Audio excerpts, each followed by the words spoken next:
Welcome to DVP World. You're watching the Midday Report. I'm your host, Benjamin Lee. On the 4th anniversary of Russia's full-scale invasion of Ukraine, commemorations are underway across the country and in the capital of Kyiv, honoring those killed while marking 4 years of resistance. Our correspondent Oz Chatterjee is in Kyiv. Oz, so what are you seeing there, and what are some of the events taking place today? Well, we've had European leaders turn up in Kyiv early in the morning for those commemorations, meeting with President Zelensky and the Ukrainian Foreign Minister, Andrei Sybiha.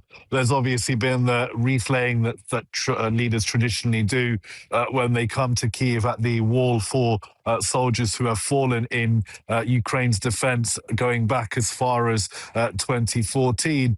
Now, obviously, this is a difficult and painful day for Ukrainians. Marking it, many of them have lost loved ones, have been displaced, have lost their homes. So it's a difficult period for the Ukrainians, and that show of support from European leaders is certainly welcome here in Ukraine. But it shouldn't be forgotten that today is just like any other day for Ukrainian people. Russia once again launching attacks into Ukrainian territory. 3 people dead, 23 injured over Russian attacks in the last 24 hours, with the Ukrainian authorities reporting that Russia launched 133 drones into Ukrainian territory. President Zelensky has given a number of statements marking the 4th anniversary of Russia's full-scale invasion, including showing around the bunker in which Zelensky was operating from in those early days of the war, where that famous line, "I need ammunition, not a ride," which he gave to the Americans when they were offering to evacuate him and his entourage from Kyiv as Russian forces tried to enter the city. So, a very historic day, an important moment for Ukrainians to remember. The Russians thought they would be able to take all of Ukraine in a matter of days or weeks. And now 4 years in, Ukrainians still proving their resistance against a much larger country with a much larger armed forces and nuclear-armed country. So the Ukrainians have done an incredible job managing to resist for the last 4 years. But they are tired of the war. They are still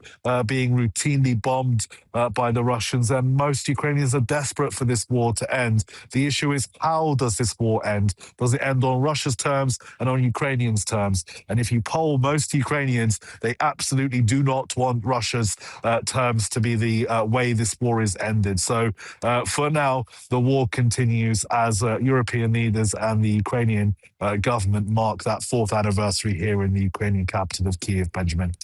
Right, a heavy yet historical moment indeed. And as I know, bombs are still dropping. The Russian assault continues, so please do stay safe out there. Appreciate it.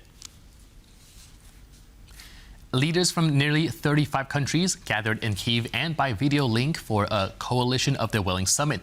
The meeting, co-hosted by France and the United Kingdom, coincided with anniversary commemorations and other high-level diplomatic events across the Ukrainian capital.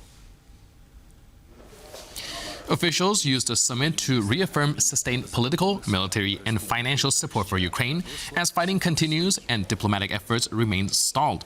Discussions focused on binding security guarantees designed to ensure any future ceasefire can be enforced and to deter renewed Russian aggression. Leaders stressed that a just and lasting peace must be rooted in international law and respect for Ukraine's sovereignty, and said there can be no credible settlement without genuine engagement from Moscow. They also underscored the urgency of maintaining unity among allies as the conflict enters its 5th year.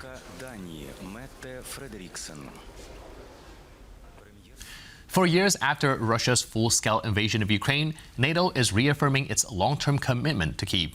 At the alliance's headquarters in Brussels, Secretary General Mark Rutte said Ukraine's sovereignty is inseparable from Europe's security as allies pledge billions more in military aid and prepare for the next phase of the war. Our defense correspondent, Zuzana Jurek, is in Brussels with more. Zuzana, so can you tell us more about the military assistance to Kyiv? Well, good afternoon, Ben. I think, first of all, it's important to underline that what you've already mentioned, which is that billions have been pledged and billion more are being pledged, just shows how resilient and resigned the NATO alliance remains to supporting Ukraine through this war. We've had revelations just last week about the Ukraine Defense Contact Group pledging additional $38 billion to support Ukraine's efforts with additional money. That is the aspiration to reach as much as $60 billion of expenditure for Ukraine's support this year alone. This represents a significant step up from last year, where in the same format, that is the Ukraine Defense Contact Group, the allies have pledged $45 billion. So that just shows how much they are keen to continue to support Ukraine.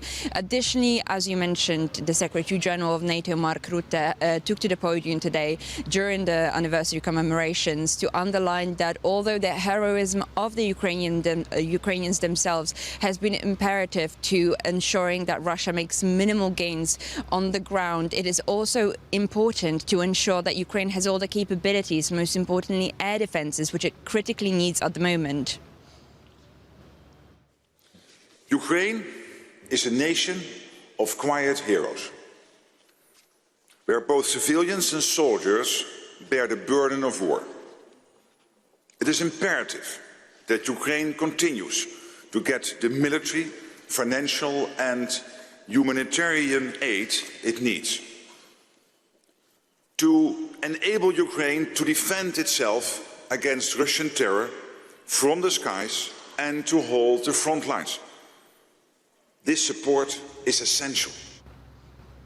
Now, it is not merely a question of supporting Ukraine, as Ukraine has also played an imperative role in modernization efforts of European allies' forces, armed forces, their training schedules, their capabilities as well. We've seen examples of that in how important the role of Ukrainian soldiers has shown to be in terms of strengthening Polish armed forces, for example, something that has also been underlined by the Polish Defense Minister Władysław Kosiniak-Kamysz this morning when he was also speaking on the commemoration anniversary events in Poland.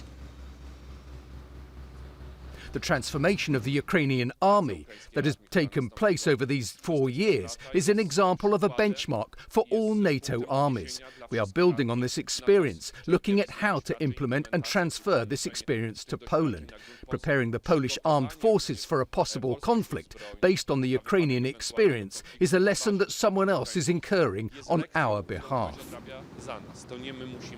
Now, finally, to go back to your question, which is what military aid has been pledged recently. We know that, for example, Germany has pledged interceptors, missile interceptors that they produce and have capabilities for. We know that the allies are still very keen to deliver more Patriot missile systems, which are imperative to strengthening the air defenses over Kyiv. But we also know that the allies are also planning for contingencies for when the war finishes and what roles they will play. We know that there is a certain interest among some of the countries to play, potentially send their own troops on the ground, to put boots on the ground as peacekeeping forces. But we also know that countries such as Poland will play imperative roles when it comes to being a logistical hub, that is continuing its efforts as a transportation route for the aid to Ukraine, for the support to Ukraine. So we know that NATO is and will remain an imperative ally for Ukraine for the time being and for the years to come. Ben?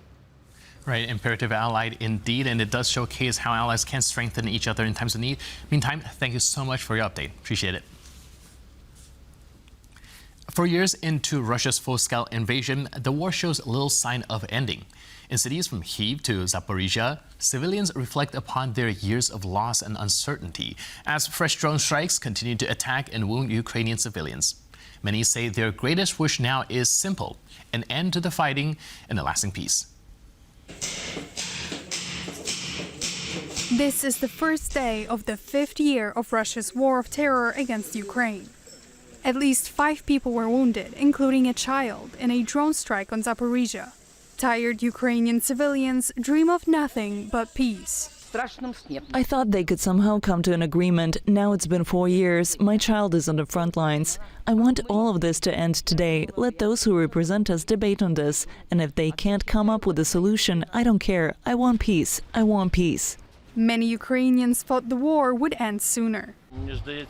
None of us thought this war would drag on for so long, but Russia has been preparing for this for a very long time. They've been manufacturing missiles and airplanes. All of this is because of one person. It's all because of Putin, the president of Russia. He started this war and he must end it. Thinking back to February 2022, Svetlana recalls the shock she felt once she realized a war has started. I had hope until the very last moment. Even when explosions woke me up that February morning, I thought it was a car tire blowout. I was so shocked that I lost my mind. I don't think peace will come quickly, mainly because Russia hates us and they're willing to do everything in their power to destroy us. Some knew then, when the full-scale invasion began, that it was going to last a long time. But their hope for peace prevails. I understood this wasn't going to end quickly. I didn't want to believe it, but of course I knew. War doesn't last a day or a month. We are focusing on how to get out of this and how to win. It's been such a long time, and I think we're already at the finish line. I believe in that. This hope rings especially true today, on the 4th anniversary of Russia's full-scale invasion of Ukraine.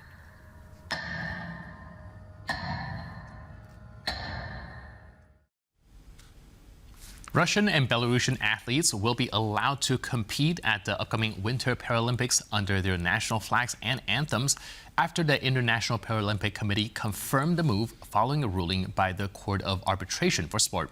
The decision has sparked protests and political backlash, with several countries boycotting the opening ceremony.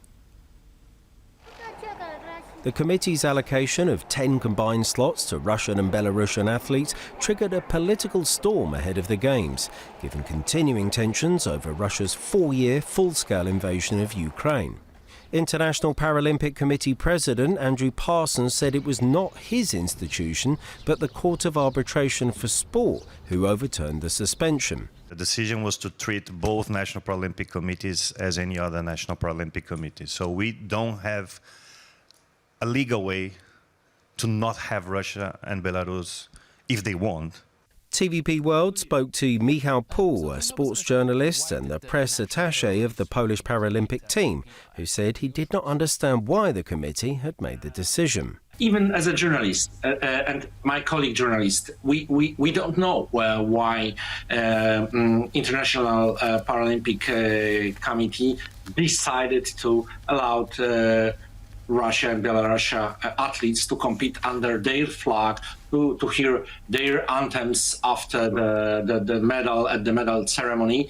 Why actually couldn't they just follow Olympic Committee, where Russian sportsmen, those who declared that they are against the war, could compete in Cortina, Milano under neutral flag? Ukrainian, Polish and Czech officials have stated that they will boycott the Games opening ceremony in protest. Speaking on Piers Morgan Uncensored earlier this month, Ukrainian President Volodymyr Zelensky decried the decision. It is a dirty decision, absolutely, and not respectable, not European. I think this is an awful decision, and not just. We will react. Russia has been largely sidelined from global sport due first to systemic state-backed doping and later to its invasion of Ukraine, resulting in sweeping bans and restrictions. International federations banned Russian and Belarusian teams outright, stripped Russia of hosting major events, cancelled competitions such as the Formula One Grand Prix in Sochi, and removed Russia from their FIFA World Cup qualifying. However, as with the Paralympics, some restrictions have recently been easing. On Monday, for example, the World Climbing Executive Board reinstated Russia and Belarus's climbing federations ahead of the 2028 Olympic Games in Los Angeles. And with that, we conclude this edition of Midday Report. But for more news, update, and commentary, please stay tuned to TVP World.